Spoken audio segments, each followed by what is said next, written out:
klausia liudininkus, skaito raštus. Šiandien pasižiūrėtų mūsų naršymo istoriją dar internete. Kokių dalykų pamatytų šiandien šventuosius. Ir taip darė. Karlas Akutis, kaip numirė, pirmas dalykas buvo patikrinti jo naršymo istoriją. Ir toje naršymo istorijoje nebuvo nieko blogo. Nieko blogo. Net ir ten buvo įkišta nosis melėjai. Taigi, pavarų dėžė. Reikalinga ar nereikalinga? Kiek yra pavarų? Negirdžiu. 6 buvo mano laikais, o jūsų? 6 pavarų dėžės. Aš sakau, kad pavarų dėžė mūsų gyvenime tai yra gailestingumo darbai. Pradedam palengva, visada reikia pamaitinti. Sako, baig kalbėti. Reikia pamaitinti, reikia priglausti, reikia apnakvindinti, reikia pagirdyti, reikia aprengti. Tai yra pirma, antra pavara mūsų gyvenime. Bet aukščiausias lygis ir jau ta aukščiausia pavara tai yra darbai sielai. Tai yra labai svarbu mūsų gyvenime. Darbai sielai. Sako Benediktas XVI, jeigu tu neduodi Dievo, kai tu kažką duodi, sako, visada duodi per mažai. Jeigu tu duodamas neduodi Dievo, visada sako, duodi per mažai. Tai reiškia, kad šventumo kelias jis eina taip pat ir per dalinimąsi nuo elementarių materialių dalykų iki širdies dalykų, iki sielos dalykų. Apie tos materialius dalykus pavyzdukai Karlas Akutis, pavyzdžiui, savo kišenpinigių žinote, kad leisdavo kam? Tam, kad nupirktų miegmaišį gatvėje miegančiam žmogui. Kai šventoji Teresėlė eidavo su tėveliais, tai jai Zelija ir Liudvigas Martinai duodavo pinigėlį, kad jinai duotų vargšams.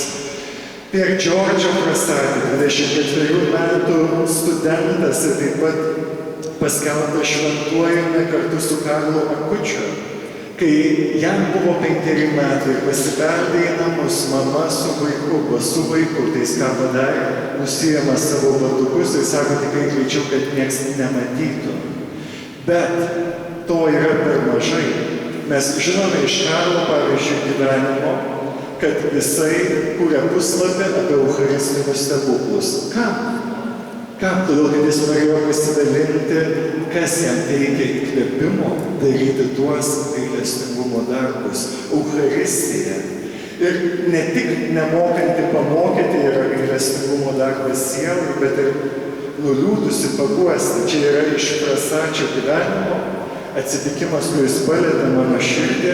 Jisai buvo mokykloje ir visi, kaip žinot, vaikai, skambutis pro duris, vienintelis Pier Džordžo Frassati, tas moksleivis, pastebėjo tą dieną susigrimtusi sargą mokyklos. Ir jisai prieina prie to mokyklos sargo ir klausia, kas tau yra? Tu liūdnas. Jisai atsako, turėjau 14-metį sūnų, jisai mirė.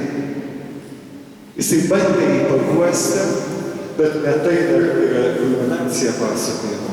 Lygiai po metų Pier Džordžo Frassati prieina prie to sargo ir sako, šiandien yra tavo sūnaus mirties metinės. Aš sako, už jį priimsiu komuniją. Sargas sako, aš tiesiog verkti pradėjau. Tas vaikas, jaunuolis, sako, prisimena tokį dalyką, prisimena mano skausmą, mano liūdesį po metų. Tai yra gailestingumo darbai sielai. Ar dar galiu 3 dalykus pasakyti, kas yra svarbu automobilyje, ar ne? Ar įdomu? Gerai. Veidrodėlį, moterims turėtų tai patikti. Nes dažniausiai, kai pasižiūriu į automobilį, kitą šalia ir ten sėdi moteris, tai dažniausiai kažkodėl tai žiūri į veidrodį ir pučia lūpas. Nežinau, kas ten vyksta, žodžiu, bet veidrodėlį. Be veidrodėlių neįmanoma važiuoti. Be veidrodėlių mes pradėtume daryti rimtas klaidas kelyje. Dvasiniam šventumo kelyje tie veidrodėliai, tas veidrodėlis yra mergelę Mariją, atsidavimas mergeliai Marijai. Mama mus mokina atidumo. Mama vaiką, kuris eina kaip buldozeris, čia per mišias, pavyzdžiui, taip pat buvo. Vaikai kaip buldozeriai eina. Ką daro mama? Palauk, čia sako, dar mergaitė yra, dar berniukas yra, sako, kur liepė. Tai yra Marija, tai yra mama.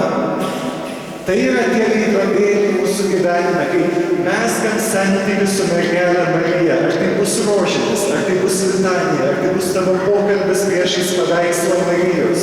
Marija mokins tave netraiškyti žmonių pakelyje, bet būti atidžiam, būti švelniam, pastebėti kitą ir šiek tiek kartais įtraukti pilvą ir sutraukti pečius, nes nekalbam, taip mažai tos vietos čia prie altoriaus. Bet to mokina tik tai Marija šventumo kelyje, kad aš važiuoju ne vienas. Šeštas dalykas, nežinau, kaip moterims šiandien aktualu, vyrams visada aktualu, kad būtų didelė bagažinė. Nuolat kraustytis reikia ir daug lagaminų sukrauti. Kuo daugiau moterų namuose, tuo daugiau lagaminų. Dvasiniam kelyje, šventumo kelyje, ta bagažinė, tie dalykai, kurie gal dabar mums nereikalingi, bet kažkada mes be jų negalėsime gyventi, į kelionę reikia tai pasiimti, kas tai yra atleidimas Marijai.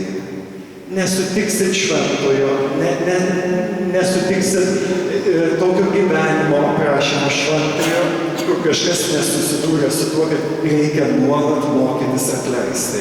Ir vėl, ir 77 kartą, taip, ir vėl reikia eiti bagažinės šiek tiek, ir vėl pasižiūrėti, ko čia aš nerimstu, ko čia aš širstu, ko čia man taip liūdna, ko čia man neramu gyvenime. O ten bagažiniai tiesiog ženklas kaip Betliejaus žvaigždė.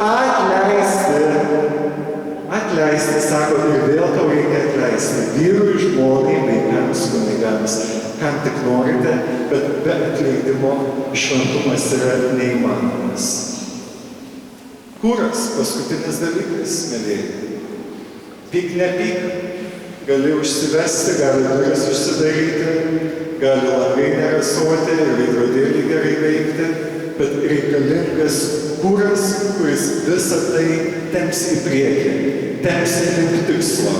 Ir Jėzus sako, kad aš turiu iškeliauti, bet turi atkeliauti kas? Šventoji dvasia, kuri ves jūs į tiesos pilnatvę. Kas tai yra ta tiesos pilnatvė? Tai yra išsipildžiusi Dievo svajonė apie tave.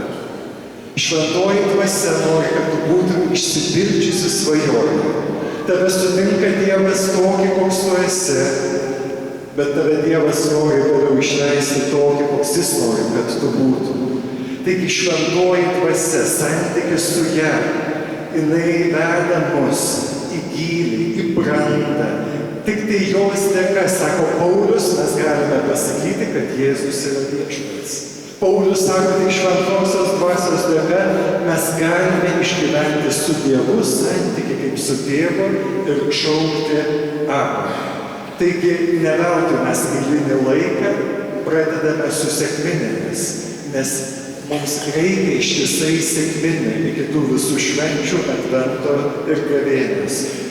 Mes šaukiame šventosios dvasios per popiežiaus rinkimus, per santuoką, per šventimus, per sutvirtinimą, per kiekvienas mišias ištiesęs rankas kunigas šaukia šventosios dvasios, nes be jos mes taip pat niekur neišjudėsime. Ir mėlėjai, aš jau baigsiu, bet kas yra baisiausia visame tame?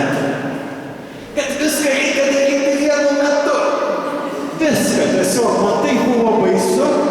Aš sakau, aš jau moku spaudyti pedalus. Ne, bet tu sako, į kelią žiūrėk. Bet tu sako, į veidrodėlį žiūrėk. Sako, pavarpelį. Sako, langą uždaryk. Sako, ten kažkas pipina tau. O Dieve, aš 3 metus po prakaitų važinėjau. Kaip čia suderinti visus tos? Aš moku vieną dalyką daryti, laikyti vairą. Ne, čia pedalas spaus, čia pavarpelį, čia į veidrodėlį pasižiūrėk ir taip toliau. Šventume reikia visų tų dalykų kasdien. Bet svarbiausia yra kas? Ar aš noriu būti šventas? Ir ar aš leisiu Viešpačiui mane padaryti šventu.